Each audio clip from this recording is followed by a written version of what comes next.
New defence acquisition procedure 2020 के बारे में। तो देखो 2016 में एक हम लोग को देखने को मिला था कि डिफेंस प्रोक्योरमेंट प्रोसीजर आई थी, इसको रिप्लेस करके एक नई पॉलिसी अब आ गई है डिफेंस एक्विजिशन प्रोसीजर। ठीक है, तो याद रखना ये ऐसी पॉलिसीज होती हैं, ऐसे प्रोसीजर्स होते हैं जो किसके ऊपर फोकस करते हैं कि हम लोग जब भी कोई भी वेपन को परचेस करेंगे या फिर कोई भी प्रोडक्ट परचेस करेंगे हमारी इंडियन आर्म्ड फोर्स में इंडक्ट करने के लिए, यानी कि शामिल करने के लिए इंडियन आर्म्ड फोर्स में कोई भी वेपन हो गया, कोई भी प्रोडक्ट हो गया, तो उस प्रोडक्ट को इंडक्ट करने के लिए, शामिल करने के लिए क्या क्या रूल्स रेगुलेशंस को फॉलो करना पड़ेगा, क्या क्या प्रोसीजर्स को फॉलो करना पड़ेगा, वो चीज यहां पर बताई जाती है। तो 2016 में जो आई थी उसको हटा दिया गया है, अब ये नई हम लोग को डिफेंस एक्विजिशन प्रोसीजर हम लोग को देखने को मिल रहा है। आपको याद आ रहा होगा कल हमने बात करी थी डिफेंस एक्विजिशन काउंसिल के बारे में। डिफेंस एक्विजिशन काउंसिल का क्या रोल होता है, क्या काम होता है कि बिना उनके अप्रूवल के कोई भी प्रोडक्ट इंडियन आर्म्ड फोर्स में शामिल नहीं होता है। तो वो चीज हमने देखी थी, है ना।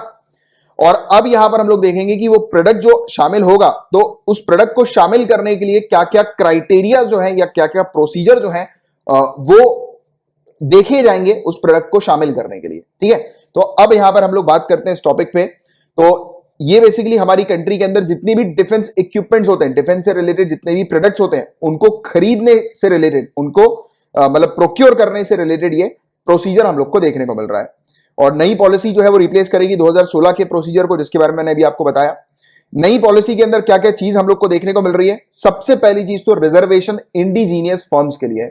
हमने आत्मनिर्भर भारत पैकेज में, इकोनॉमिक स्टिमुलस पैकेज में इस बारे में ही चर्चा करी थी कि हमारी कंट्री के अंदर ही हमें ज्यादा से ज्यादा फोकस करना है इंडिजिनाइजेशन के ऊपर, यानी कि ज्यादा से ज्यादा हमारी कंट्री में हम लोग प्रोडक्ट्स को डेवलप करें, मैन्युफैक्चर करें।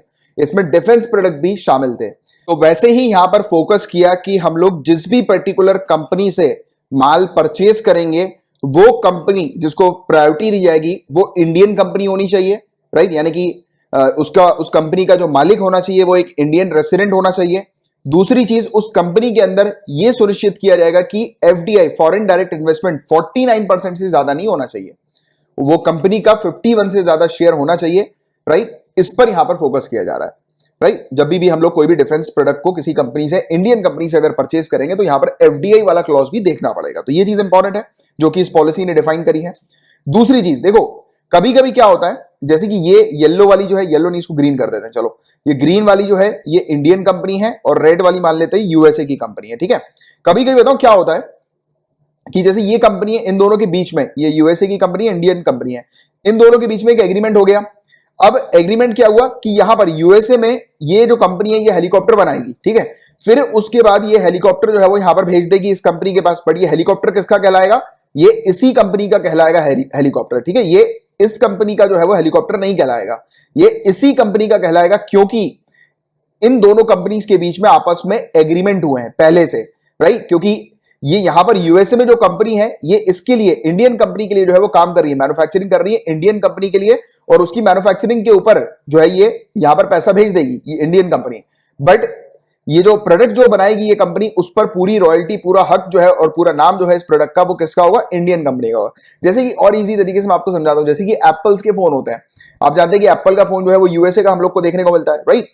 अब ये जो एप्पल के फोन है ये इंडिया में भी बनते हैं, इसकी मैन्युफैक्चरिंग इंडिया में भी होती है, बट नाम किसका होता है उस फोन का, उस कंपनी का, पेरेंट कंपनी का, राइट, जिसके पास ये प्रोडक्ट को बेचने की रॉयल्टी है या फिर नाम इसका हम लोग को देखने को मिलता है, राइट, मतलब पूरा अधिकार है, तो अथॉरिटी है, राइट। तो ऐसी चीज आप लोग को पता होगी। तो वैसे ही यहां पर इस केस में भी होता है कि कई बार ऐसी कंपनीज होती हैं जो कि फॉरेन लैंड पर प्रोडक्ट को बना लेती हैं, उसके बाद इंपोर्ट कराती है, इंपोर्ट कराकर ठप्पा लगाकर कि ये मतलब इंडियन की ही कंपनी है ये, तो वो लगाकर दे देती है कि ये जो प्रोडक्ट है वो इंडिया का ही है, बट ये प्रोडक्ट बना कहां है, बाहर बना है, फॉरेन लैंड में बना है। तो ऐसी चीजों को रोकने के लिए भी यहां पर एक क्लॉज है। यहां पर कहा गया कि जो भी पर्टिकुलर प्रोडक्ट होगा, जैसे ये हेलीकॉप्टर है, अगर ये हेलीकॉप्टर फॉरेन लैंड में बना तो यहां पर यह सुनिश्चित करना है कि इस हेलीकॉप्टर का 50%, इस हेलीकॉप्टर की जो पूरी वैल्यू है वो इंडिया से ही बनाई गई हो, यानी कि इसकी जो 50% जो लागत है वो इंडिया में ही इन्वेस्ट की गई हो और इंडिया में ही इसका प्रोडक्शन हो।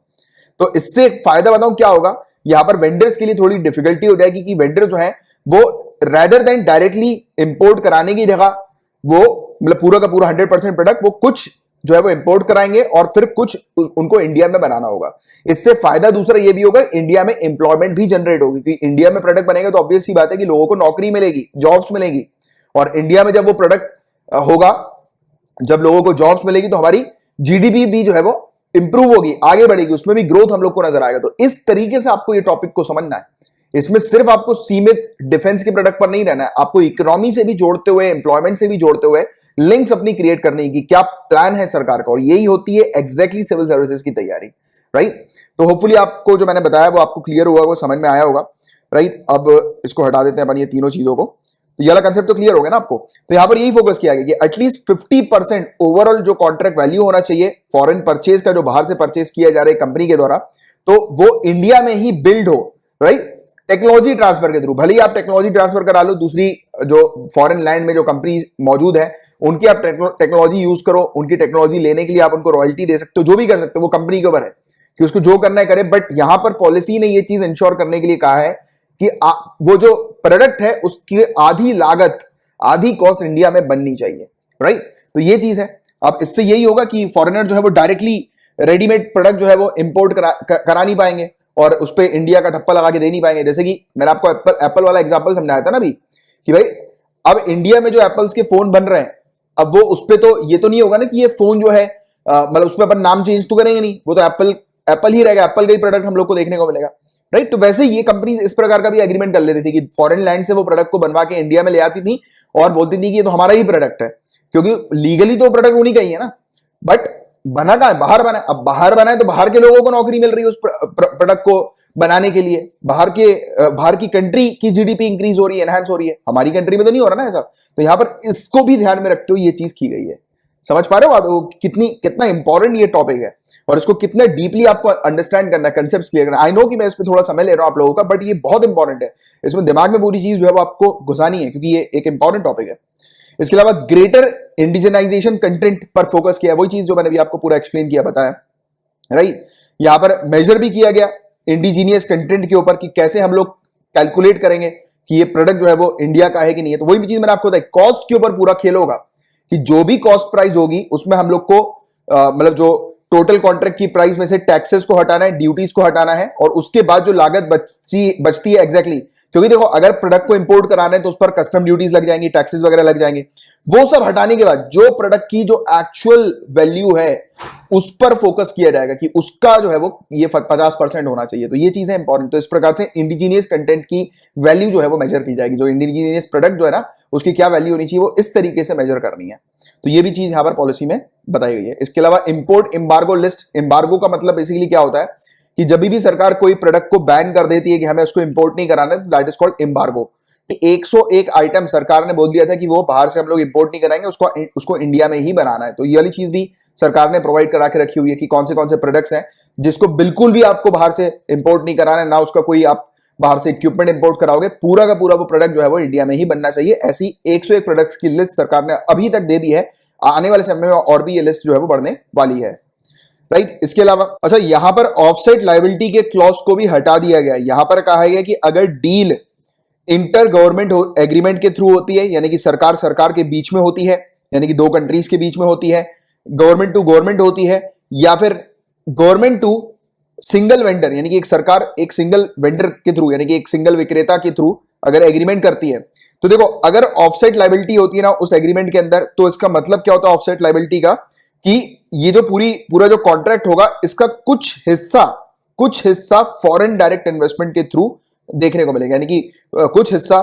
फॉरेनर्स जो है वो इन्वेस्ट करेंगे, फॉरेन कंपनीज यहां पर आकर इन्वेस्ट कर सकेगी। इसको ऐसे समझो, ये हम लोग को एक कंट्री की गवर्नमेंट देखने को मिल रही है, ये दूसरी कंट्री देखने को मिल रही है, दूसरी कंट्री की गवर्नमेंट, या फिर आप ऐसा भी बोल सकते हो ये हमारी कंट्री है यानी कि सरकार है और ये एक वेंडर है, राइट, यानी कि एक विक्रेता हम लोग को देखने को मिल रहा है जो कि प्रोडक्ट बनाएगा और मैन्युफैक्चर करेगा और फिर हमें हमारी सरकार को प्रोवाइड कराएगा, ठीक है।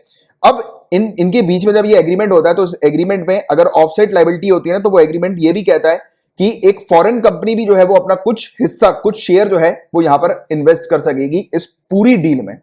बट यहां पर वही चीज मना करती है, क्योंकि देखो हम लोग को मेन फोकस किस पे रखना है कि हमारी कंट्री के अंदर ही पूरा प्रोडक्ट जो है उसकी मैन्युफैक्चरिंग हो, इस पर हम लोग को मेन फोकस रखना है। और अगर ऑफसेट लायबिलिटी होगी तो ऑब्वियस सी बात है कि वो पर्पस जो है फुलफिल नहीं हो पाएगा, क्योंकि वहां पर पैसा जो लगेगा वो किसका लगेगा, फॉरेन कंपनी का लगेगा, और फिर जो फॉरेन कंपनी जो मैन्युफैक्चर करेगी प्रोडक्ट्स को इन्वेस्टमेंट करके फिर जो प्रॉफिट निकलेगा वो उनके पास चला जाएगा। तो इस पर भी हम लोग को थोड़ी सी रोक लगानी है। हम लोग को टारगेट यही करना है कि पूरा प्रोडक्ट जो है वो इंडिया में ही तैयार हो, उस प्रोडक्ट जब तैयार होगा तो उसका पूरा फायदा जो है वो इंडियंस को ही मिले, राइट। तो ये चीज है, इस पर भी यहां पर टारगेट किया गया। तो कुल मिलाकर अगर हम लोग इस चीज को कंक्लूड करें तो मेन फोकस इज इंडिजिनाइजेशन। अभी तक तो आपको क्लियर हो ही गया होगा कि इंडिया में ही प्रोडक्ट बनाना है, क्योंकि आज की डेट में ये बहुत जरूरी भी है, क्योंकि लोगों की जॉब्स चली गई, फर्स्ट पॉइंट। दूसरा पॉइंट, हमारी इकोनॉमी की हालत खस्ता हो गई है, राइट। तो उसको हम लोग को दोबारा से रिवाइव करना है, अच्छा करना है। तो ये था पूरा वाला टॉपिक। होपफुली आपको हर एक जो इंपॉर्टेंट कंसेप्ट था समझने वाला बेसिकली, क्योंकि देखो रीड तो हर कोई कर लेगा, बट रीड करने के बाद जो इंपॉर्टेंट जो कंसेप्ट डेवलपमेंट है वो थोड़ा सा ज्यादा सिविल सर्विसेज के लिए इंपॉर्टेंट हो जाता है, ठीक है। तो होपफुली आपको समझ में आ गई होंगी बातें। Defence acquisition council, again a very important topic. तो इसके बारे में एक बहुत अच्छी आपको जानकारी होनी चाहिए, रक्षा अधिग्रहण परिषद के बारे में, राइट। अब देखिए एक्विजिशन का मतलब क्या होता है, तो सिंपल, परचेजिंग, प्रोक्योरमेंट। तो ये डिफेंस से रिलेटेड परचेजिंग का काउंसिल है, यानी कि ये एक ऐसा काउंसिल हम लोग को देखने को मिलता है जिसका मेन ऑब्जेक्टिव क्या है। इसका मेन ऑब्जेक्टिव ये है कि जितने भी हमारी आर्मी को, हमारी जो आर्म्ड फोर्सेज है, स्पेशली आर्म्ड फोर्सेज, और आर्म्ड फोर्सेज के अंदर हमारी टोटल 4 फोर्सेज आती है। कौन सी 4 फोर्सेज है guys? Indian army, Indian navy, Indian air force और इंडियन कोस्ट गार्ड। तो कोस्ट गार्ड भी जो है वो हमारी आर्म्ड फोर्सेस का ही हिस्सा है। तो इनको जो भी रिक्वायरमेंट होती है डिफेंस के प्रोडक्ट्स की, जो भी प्रोक्योरमेंट हमें खरीदारी करनी पड़ती है, तो उससे रिलेटेड क्लियरेंस जो है वो डीएसी देती है। तो ये वाला पॉइंट भी आपको थोड़ा सा ध्यान में रखना है। देखिए, करप्शन को काउंटर करने के लिए और जल्दी से जल्दी मिलिट्री प्रोक्योरमेंट में डिसीजन मेकिंग के लिए डिफेंस एक्विजिशन काउंसिल को 2001 में जो है वो सेटअप किया गया था। और इसके जो हेड होते हैं ये हमारे डिफेंस मिनिस्टर होते हैं, इसके हेड। तो ये पॉइंट आपको ध्यान में रखना है। और ऑब्जेक्टिव हम लोग को क्या देखने को मिलता है डीएसी का, इसका उद्देश्य जो है वो क्या है, इंश्योर करना है एक्सपीडिशियस प्रोक्योरमेंट, यानी कि जल्दी से, तेजी से जो है हम लोग प्रोक्योर कर सकें हमारी आर्म्ड फोर्सेस की जो भी रिक्वायरमेंट है, जो अप्रूव ऑलरेडी हो चुकी है, तो उस अप्रूव्ड रिक्वायरमेंट को हम लोग प्रोक्योर कर सकें। और डीएसी जब इस रिक्वायरमेंट को प्रोक्योर करती है तो वही पहली चीज तो ये देखती है भैया पैसा, कि हमारे पास पैसा, ऑब्वियस ही बात है कि बजट में रहकर ही चीजों की खरीदारी करनी है, प्लस आर्मी को जो रिक्वायरमेंट है वो कितनी संख्या में रिक्वायरमेंट हमें फुलफिल करनी है बजट को देखते हुए, प्लस टाइम फ्रेम, क्योंकि ऑब्वियस ही बात है कि मिलिट्री को रिक्वायरमेंट है तो एक समय सीमा की तो जरूरत पड़ेगी ना, एक निर्धारित समय सीमा में ही उसको प्रोक्योर करना है। तो 3 चीज को देखती है। तो पहले ये देखेगी बजट, फिर ये देखेगी कि कितनी मतलब हमें रिक्वायरमेंट है, और फिर कितनी जल्दी जो है वो उस रिक्वायरमेंट को फुलफिल करना है। इस चीज को प्रॉपर तरीके से देखने के बाद जल्दी से जल्दी जो है वो प्रोक्योरमेंट पर काम करती है डीएसी। तो ये पॉइंट आपको थोड़ा सा ध्यान में रखना है, राइट, डीएसी से रिलेटेड।